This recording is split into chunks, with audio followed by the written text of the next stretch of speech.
bismillaah magacayga waa maxamed shiine waxaana hayay agaasimaha iyo asaasaha suuqa online-ka ah ee Soomar 15 sano la soo dhaafay waxaan ka shaqeynayay hal-abuurka ganacsiyada gaar ahaan kuwa teknoolojiga la xiriira halkaas oo aan hal abuuray 9 ganacsi oo 4 kamid ah ay guul dareysteen qaarkiin waxaa laga yaabaa inaad ka aragteen warbixinteeda page-ka Simad waxaan jaamacadda Simad ka baxay dhamaadkii sanadii 2007 kulliyadda IT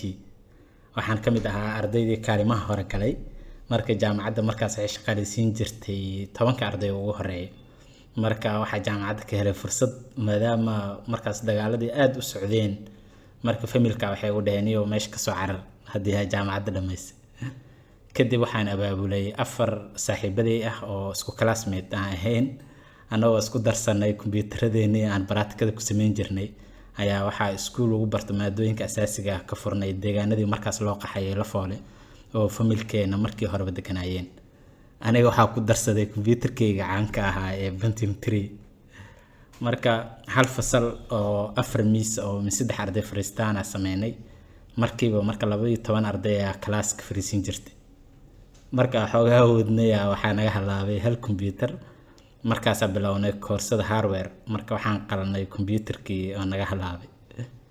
runtii ma caqabada yareyn waxaa noogu darnaa korontada habeenkii imaan jirtay iyo xiliyo kooban oo maalintii ah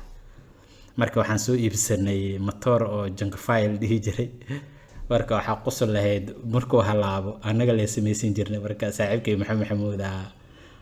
oo Xuseen Testino u bixinay kala tuuri jiray waxa kale oo dib ahayd maadaama motorka isla meeshii ilaa uu ka shidan yahay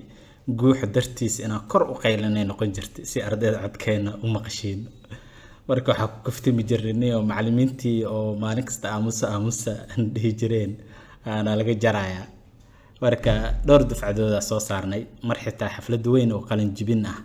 oo dadka deegaanka ugu muhiimsanaa dhanka soo qayb galeen ku qabanay hoolkii weynaa ee jaamacadda la foole kadib haddana aniga iyo saaxiibkii maxamed waxaa furanay internet cafe isla la foole oo shirkadii global ay shaqeyn jirtay markii ciidanka Ethiopia laga saaray magaalada dadkii hal mar waxay u soo guureen Muqdisho marka warma yaalay marka iskuulkii iska xirnay kadibna internet cafe waxa soo rarnay Carwi Eidko dabaq ugu weyn iskuulka ku yaala markaas qaybta hoose kareysanay maalmo markay joognay kadib dagaaladii madaafiicda dib u bilowdeen dadkii marka gabaad ahaan ay dabaq u soo gali jireen maadaama uu shub ahaa marka waxay noqotay inaan iska xirno kadibna internet cafe ka furnay ceelasha marka anagoo oo meesha joogno oo hawshan wadana marka khamiista iyo jimcaha waxa galay macad neersan lagu barin jiray oo lahaa istaalka fiqi siinka dheer marka meesha saxa ka arkay fursad marka bukaanada waa aragteen dadkeena marka dhakhtarka qoro wuxuu dhahaa follow up ahaan 7 maalin kadib soo laabo marka waxay luminayaan warqadihii markaas istaalka marka waxay ku noqonayaan waqti dheer inay geliyaan inay dokumentiga raadiyaan kadib la soo helo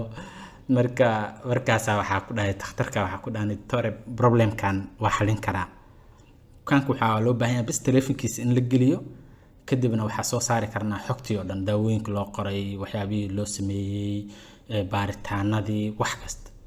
marka hospitaalka dhanna waxa uu sameyn karnaa system lagu maamulo oo istaalka oo dhan ilaa laabka ilaa receptionka meel kasta lagu maamulo marka wuxuu dhahay dhakhtarku wallahi fikrad fiican waaye marka kadib waxa uu wacay 2 saaxiibaday oo isla Simad iskala baxnay marka waxa ku dhahay inay fursada meeshan ka arkay ka faa'iideysano marka sidaas fiqi hospital ugu sameeyay markii ugu horeysay runtii Dr. Fiqi abaal weyn uu nagu leeyahay inuu na aaminay anagoo dhalinyaro ah fresh ah oo weligood system sameeynin kadib badana waxa ku xigay hospitaalka gargaar Hargeysa hospitaalka ugu weyn ah dabcan kadib hospitaalo badan ilaa 50 ka badan wadanka oo dhan hadda maanta isticmaalaan 3,000 user ka badan isticmaalaan dabcan waana shirkadda ugu weyn oo si gaar ah bas sameeyay sistemada caafimaadka marka waxa xasuustaa waxa ku baxday $12,13 oo wiil saaxiib ahayn loogo noo sameeyay kadib 2016kii waxa dib u soo laabtay in internet mobile-ka oo shirkadda Somnet ay bilowday marka waxa la bilawnay Soomar oo hadda suuq weyn oo iibiya alaabaha iyo internetka marka 5 jeer waxa helnay bilada online ku fiican dalka iyadana runtii ma caqabada yareyn ilaa mahadiis hadda 200,000 ka badan la soo degay Android iyo iOS 9 sanaad ku dhownahay xitaa warbaahinta dunida ugu waaweyn soo jiidanay in Soomaaliya online laga sameeyo waxaa na soo booqday xitaa TV-yada waaweyn Al Jazeera, CGTN, Al Arabi iyo kuwa badan oo kale magacyadooda aan xasuusin marka waxaa xitaa warbixino siinay wakaaladaha wararka oo Reuters, Anadolu, Xinhua malaha Shiinaha magaca ma qanacsay marka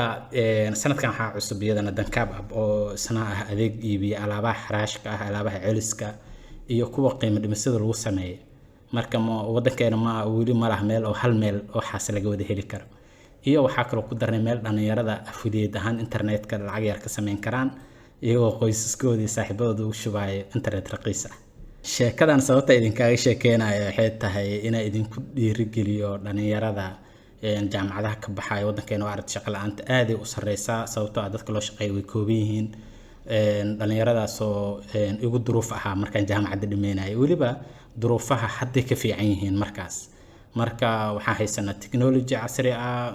waa aragtay internetka raqiis u sii noqday social media xoog badan oo marketing ay ku sameyn kartid qof ka xigo jirin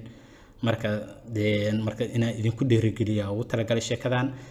waxaana diyaariyay course dhameystiran oo practical ah markii ugu horeysay nooc cusub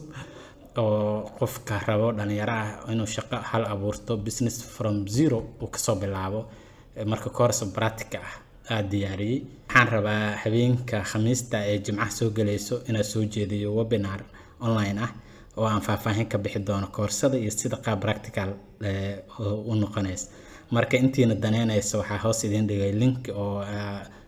magaciina iyo emailkiina WhatsAppkiina igu soo qori kartiin insha Allah si idinku soo diro linkiga webinarka insha Allah aad u mahadsantiin